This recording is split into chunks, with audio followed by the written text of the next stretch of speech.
témoin du vendredi.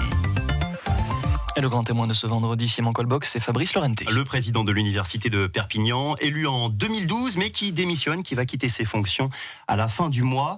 Votre mandat, Fabrice Lorente, il se termine en principe en mars 2020. Pourquoi vous partez alors ? Écoutez, bonjour à tous. Déjà, merci de m'avoir invité. Je salue aussi d'ailleurs votre invité précédent, Bernard Gouache. Voilà, je salue son dynamisme aussi, puis son ambition pour Perpignan et le territoire. Voilà, la terre des deux rugby, parce qu'on a accueilli il y a pas longtemps un débat. Et on est tous avec les Dragons pour demain. Mais vous, pourquoi vous partez alors ? Pourquoi vous quittez l'université ?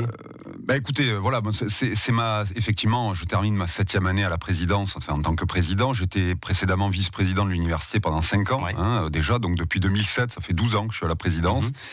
Et à 42 ans, j'ai eu plusieurs opportunités, mais notamment une que j'ai trouvée intéressante, puisque elle est quand même assez proche de la fin de mon mandat. Vous l'avez rappelé, à une dizaine de mois de la fin de mon mandat, à une période très importante pour l'établissement, puisque nous sommes en train de préparer notre contrat quinquennal avec l'État.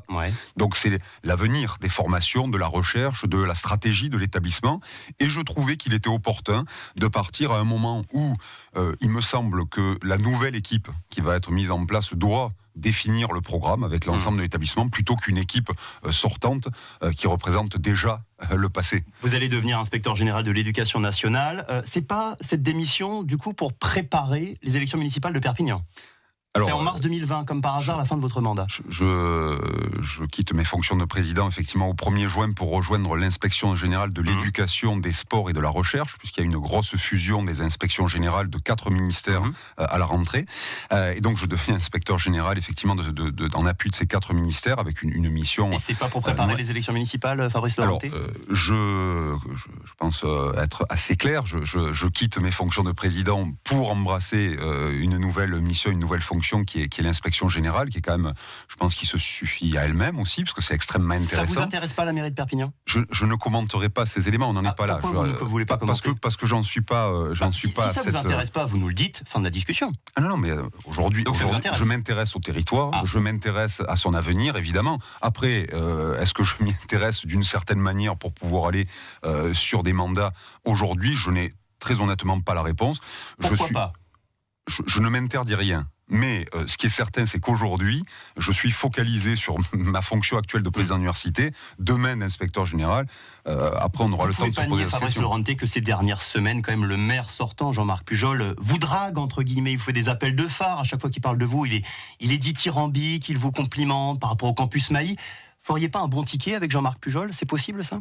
Mais écoutez, j'ai très bien travaillé avec Jean-Marc Pujol, mais j'ai très bien travaillé aussi avec Carole Delga, avec qui on travaille de la région, absolument, avec qui on travaille énormément, mais aussi avec d'autres villes, le conseil départemental, bref, toutes les collectivités, puisque par définition, ma mission pendant 7 ans, ça a été aussi de travailler au plus près des collectivités, des politiques, de l'État, mais aussi des entreprises. Donc, je m'entends très bien et j'ai de très bonnes relations avec. L'expérience de Jean-Marc Pujol, votre dynamisme, votre jeunesse, c'est pas un bon ticket, ça, pour les municipales ? Je sais pas si vous avez d'autres questions, parce que moi, ce qui m'importe aujourd'hui, c'est de dresser le bilan de l'université et son avenir. Je pense que c'est ce qui intéresse aussi les gens à ce stade. Mais ça vous gêne qu'on parle de la mairie ? Pourquoi ? C'est pas que ça. Je suis gêné de rien. C'est juste que c'est pas l'objet aujourd'hui et qu'il y a un temps pour tout. Aujourd'hui, je ne m'exprime pas. 10 mois des élections, un projet, ça se mûrit, ça se prépare, une liste, ça se compose, ça prend du temps. C'est vrai. Je pense qu'il y en a qui s'en occupent actuellement. Votre téléphone sonne beaucoup, Mon téléphone est assez actif. D'accord.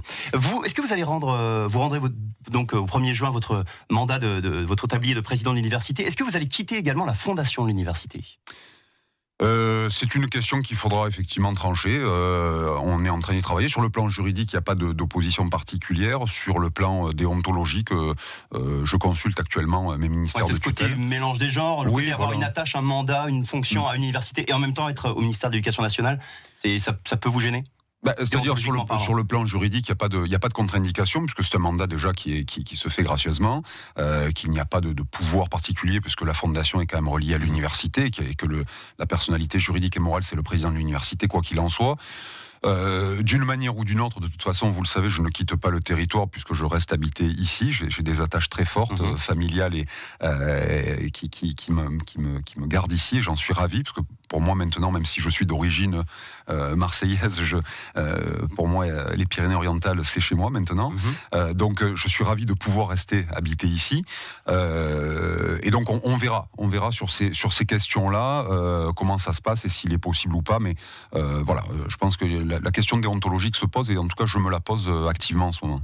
Fabrice Lorente, le président de l'Université de Perpignan, notre grand témoin de ce vendredi matin sur France Bleu Roussillon. En 2012, vous êtes devenu le plus jeune président d'Université de France. 7 ans après, qu'aimeriez-vous qu'on retienne de votre passage à la tête de l'UPVD ? Écoutez, je pense que je suis pas mégalomane. Je suis pas mégalomane, donc ni trop tourné vers moi-même. Donc j'aimerais déjà qu'on retienne la dynamique collective qui a été amorcée à l'université depuis quelques années.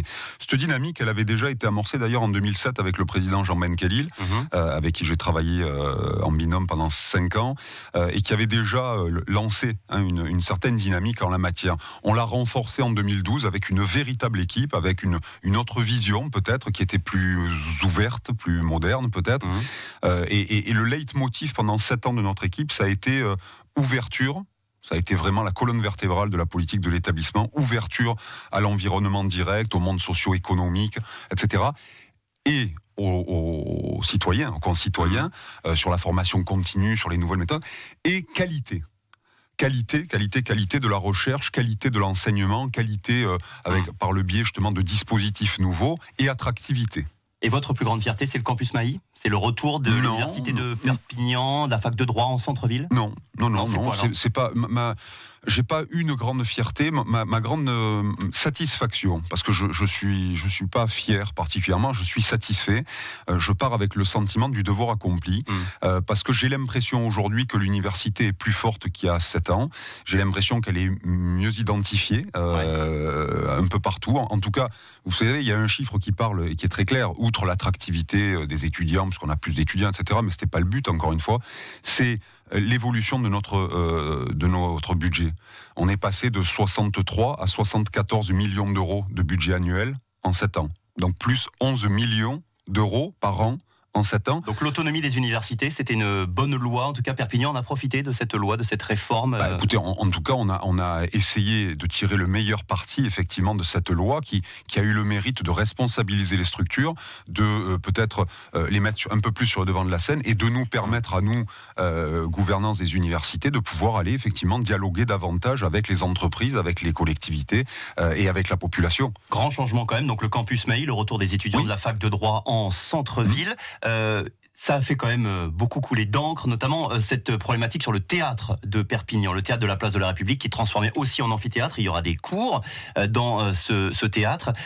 Manifestation, pétition, l'adjoint à la culture à la mairie de Perpignan, Michel Pinay, qui démissionne. Avec le recul, vous comprenez cette fronde, vous dites vraiment ça a été beaucoup de bruit pour pas grand-chose.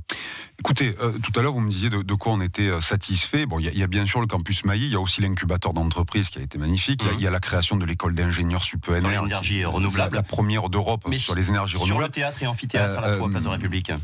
Oui, mais bon, écoutez, moi, je pense qu'à un moment donné, si vous voulez, ça dépend de comment on regarde les choses et à quel moment. Je veux dire, des petites polémiques de ce type-là, il y en aura, etc. Mais si on prend le recul, moi, je vous donne rendez-vous dans 10 ans, on verra le bilan de l'implantation de l'université en 2 phases. D'abord, phase 1, c'était il y a 1 an et demi, avec l'arrivée des 500 premiers étudiants, les niveaux supérieurs. Et puis, effectivement, 2020-2021, l'arrivée de toute la faculté de droit. Le pouvoir transformant de l'arrivée de la jeunesse en ville, de la dynamique que cela va créer, de tous les intervenants, parce qu'on n'en parle pas assez, mais il y a aussi toute une administration, et puis des enseignants-chercheurs et des vacataires, beaucoup de professionnels, des avocats, des notaires, etc., des experts comptables qui interviennent auprès de nos étudiants. Ça va créer aussi, renforcer la dynamique du centre-ville. Et je pense que nous avions besoin d'avoir une université plus visible en cœur de ville, de participer finalement à la vie de la cité, et la cité avait besoin de retrouver sa jeunesse aussi, et la recherche et la culture. Donc, je pense que très honnêtement, des polémiques, il y en a, chaque fois qu'on fait quelque chose, il y a des polémiques. C'est un principe de base, il y a des gens pour, il y a des gens contre. Moi, ce que je vois, c'est qu'on a reçu des centaines de témoignages de gens qui sont contents, heureux de voir des jeunes en ville et d'envisager qu'on en voit encore plus demain. Ça, c'est le premier point. 1300 étudiants en ville quand même à l'horizon 2021. Le copartage d'espaces publics comme un théâtre qui est sous-utilisé, qui n'est plus aux normes, qui est vieillissant, etc. On a fait des polémiques sur tout, mais aujourd'hui, le copartage intelligent d'espace public à l'heure où on a besoin d'argent public me paraît de bonne loi. Il nous reste une minute, Fabrice Lorente. Début mars, un enseignant de l'Université de Perpignan avait été suspendu de ses fonctions. Il y avait des soupçons de harcèlement sexuel. Une enquête interne a été lancée début mars. L'enquête qui a été prolongée mi-avril, on en est où ? L'enquête, la commission d'enquête vient de se terminer. Et alors cet enseignant va pouvoir retourner enseigner ou pas ? Cet enseignant, alors qui est un contractuel, qui est pas un enseignant titulaire, donc la commission donc qui s'est réunie m'a rendu ses conclusions et je vais très prochainement communiquer sur la question. Donc vous voulez pas nous dire ce matin ? Non, parce que d'abord il y a un temps pour l'interne et un temps pour l'externe. Donc là, je viens d'avoir les conclusions qui viennent de m'arriver là. Je vais effectivement prendre. Pourquoi ne pas nous le dire si jamais il est lavé de tout soupçon ?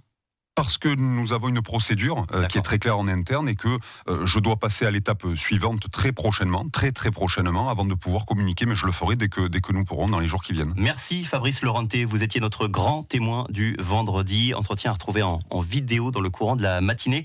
Merci beaucoup Fabrice Lorente, donc président de l'Université de Perpignan pour encore quelques semaines. Bonne journée à vous. Merci beaucoup.